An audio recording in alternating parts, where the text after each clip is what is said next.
YouTubers, how's it going? Mike Martin's here, Mike Martin's channel. Sorry, I'm a bit plugged up, getting over a bit of a cold here, but I want to thank everyone for joining me here on Housing Crisis segment here in my channel on YouTube. I'm really happy that a lot of people are following and commenting and kind of putting, you know, the constructive or negative feedback on the spin on what's going on in the housing market. I'm surprised there are not more channels talking about the housing market out there. I'm very surprised more people aren't voicing what's going on. It's one of the hottest topics in every English-speaking country. I know I say this on every video, but it's very true. And I really wanted to just put this out there for you guys. I really want people to comment, whether negative or positive, whatever. You know, keep it on topic. You know what I'm saying, guys? Comments are, I usually reply to every comment. Unfortunately, sometimes YouTube auto flags comments. I don't know why, and it's not allowing me to approve comments on my page. So if I can't get back to you, I'm really sorry, but I do appreciate, but I do get to see the flagged comments that I cannot approve. So this is a really good one, and it's coming from Toronto. Toronto's housing market may need a Vancouver-style cooling, says RBC. What do they mean? Vancouver-style cooling. What are they trying to say? Sorry, just checking to make sure my mic is on. So I set up my new office. I'm feeling more and more comfortable, and I'm coming out of my shell here in the office, and I'm fixing the microphone like you guys asked, and that's hopefully working better. Toronto may need to consider Vancouver-style measures to address a dangerous mix. Dangerous mix is in quotations, by the way, of factors that are fueling the region's overheated housing market, the chief executive of Canada's largest bank warned on Friday. I'm surprised RBC is Canada's largest bank. Anyways, in an interview, a Royal Bank of Canada CEO Dave McKay said he has grown increasingly concerned about the country's largest housing market, where the average detached home prices soared more than 26% in the past year, while condo prices have jumped more than 14.5%. When you get a 20+% increase in prices in any given year in the marketplace, that's not normal, he said. Of course it's not normal. The last 100 years, the trend's been going up 3, 2, 3, 4% in the last 100 years, and all of a sudden, boom, the wave has hit Toronto. I am getting concerned that this is beyond the normal ability for the average person who's entering the market to absorb the type of price increases. That's who's going to get burned in the deal. Burned in the deal. The working poor has to pay in the end. Mr. McKay pointed to a cocktail of issues that have helped send Toronto housing prices soaring, including shortage of homes for sale, a strong demand for both immigration and job growth that have sparked a fierce bidding wars and attracted real estate speculators to the Toronto market. Oh my God, but people, please, people, listen. What about the 95,000 empty homes in Toronto? What's with that? 90,000? There should be a provincial emergency. Wee. Provincial emergency, people. What's going on? Let's continue here. With all of the active and bidding going on, yeah, talk, my friends from Australia and New Zealand watching this, tell the Torontonians how bidding has basically destroyed your housing market down there. You've got speculators with heightened interest in the profiting from that, he said, and therefore this is a dangerous mix that's leading to potentially run up on prices that is concerning. The BC government's tax on non-resident buyers in the Vancouver area announced last summer has likely shifted foreign investors' demand from Vancouver to Toronto, Mr. McKay said. We need to be thinking about, and we may need actions that are similar to Vancouver, he said. Mind you, pay attention. It's only in Vancouver. Surrounding areas like Burnaby, Richmond, other surrounding areas, North Vancouver, do not have the same law. So be careful, people. You want to go provincial-wide. If you want to do, to protect, you need to protect the entire province. Because if Toronto gets a tax, you're going to see prices in Oakville, Brampton, Bolton, Ontario, Richmond Hill, Woodbridge. You're going to see prices skyrocket there through beyond more expensive than Toronto. So you got to go provincial-wide.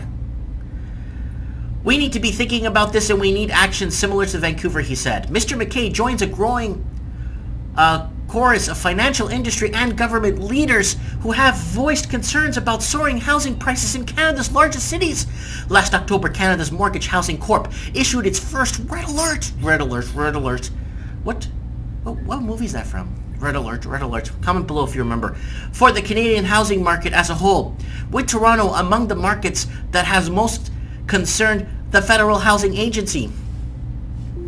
The federal government has made a series of recent changes to mortgage insurance rules, including rising minimum down payments for experts for expensive properties and introducing more rigorous income stress tests for home buyers.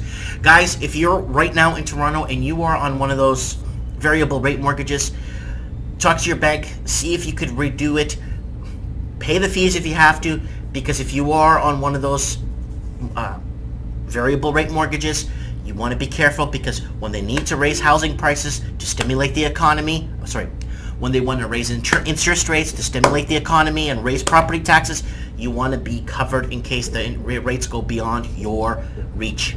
Ottawa is also consulting on financial sector and on a proposal to introduce risk sharing into its government-backed mortgage insurance on a way to curb taxpayers' exposure to the housing market. Last year, much of the debate around skyrocketing house prices focused on Vancouver, where detached home prices had shot up an annualized 35% in some neighborhoods by this summer. That was last summer, so it's kind of wrong here, but that's okay. By this summer, no, by last summer.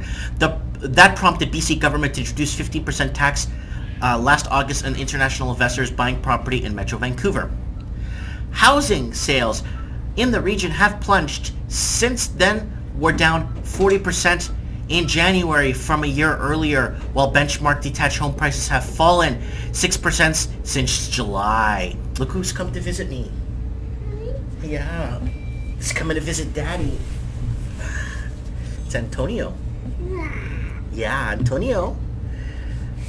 That left the Greater Toronto, Canada's last superheated market, leading to concerns that the foreign investors have shifted their focus towards the GTA. Don't forget Seattle, don't forget Portland, Oregon, don't forget California, guys, because they're also in the mix too. City councils, and when I say foreign investors, they're all from all over. Like a majority of them, yes, they are from China, yes, I get it. But there's a lot of them from Saudi Arabia. There's a lot of foreign investors from Iraq, I've seen, that are buying 6-7 condos that I've met personally. There's a lot of foreign investors coming in from, a lot of the wealthy people coming in from, what other countries? There's quite a few countries that people are coming in from and investing, but China is the major one. City councillors in Markham, Ontario, north of Toronto, recently voted down the measure of calling the province to implement a foreign buyer's tax in Ontario. Real Estate Association Chief Executive Tim Huddock, a former leader of the Provincial Progressive Conservatives, called foreign buyer's tax the cheap politics of division. Comment below on that, guys. Comment below on that. I want to know what you guys think. Antonio's here. Hola. Okay. Last month, the Toronto Real Estate Board released a survey of its members and realtors, estimating a fewer than 5% of resale transactions in 2016 involved foreign buyers. The Ontario government, meanwhile, has said that it is planning to make changes to its land registry system to collect more data on the citizenship or residency of status of buyers. I'm going to leave a link below. I need you guys to comment on this part right here. Okay. City councillors in Markham, Ontario, north of Toronto, recently voted down the measure of calling the province implemented a foreign buyer's tax. Ontario Real Estate Association Chief Executive Tim Huddock, a former land of Provincial Progressive Conservatives, called a foreign buyer's tax cheap politics of division. I speak English, but I don't understand English. So can somebody please comment on that for me? Let me know. Comment below on that. I'd like to know. And don't forget the subscribe button. And I appreciate the positive and negative criticism on the topic. Please, no bashing. And you don't need to make fun of me because I already know I'm fat, and I know I can't read. Don't worry, I know that. So let me know, guys. Weigh in, comment below.